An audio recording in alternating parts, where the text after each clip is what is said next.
Hello, I'm going to show you some further options around format as tables. So this is going to be really about the, shall we say, the further formatting, configuration, and there's some nifty little maths tricks you can do as well. So what I do, I'll give you a quick run through of adding the format as table. So highlight the list, home, format as table, pick the colour you want, and then click OK.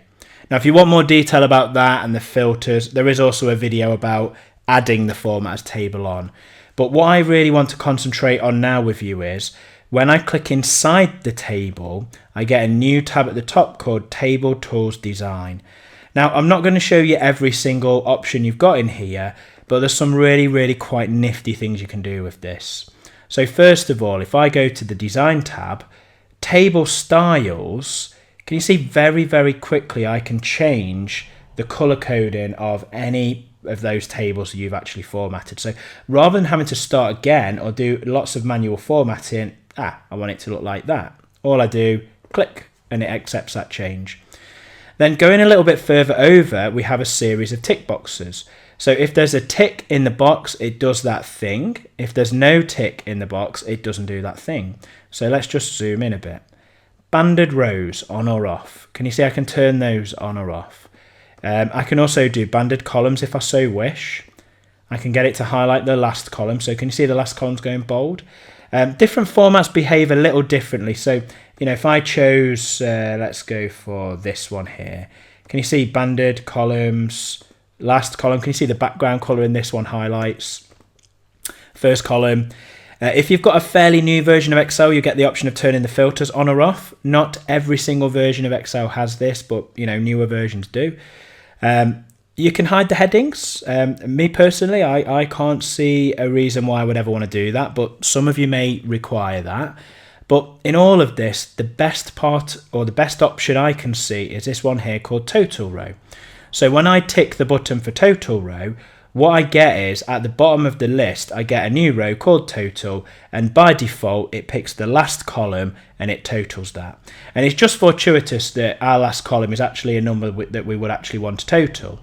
And that's pretty good, but why do I like this so much? Well, the type of total it puts in is a special type of function called a subtotal. And what happens with a subtotal when you filter a list is the total reflects what's visible on the screen. So I've just filtered that list of human resources and customer support, but if I now change it again, can you see the total is just for what you see on the screen? So this now turns this list quite quickly into a very nice, easy to use, almost like impromptu report tool, because I can very quickly filter down to a set of data, get a total of what I'm looking at. Now, in addition to being able to just accept the last column, if I click onto here, pop the arrow down, can you see I get different types of maths? So it could be I'm looking for the average, or I'm looking to get a count from that list. Also, this extends to other columns. So I could leave that as a sum, so the total of. I could then go to this column here and say I would like to count that, so there's 5 people in the list. I know this one's a bit bizarre, but I might want to also know the maximum employee number. Maybe the employee number tells us roughly what period of time that person joined the company from. So if we see someone that's 39, maybe they were quite a late joiner to the company.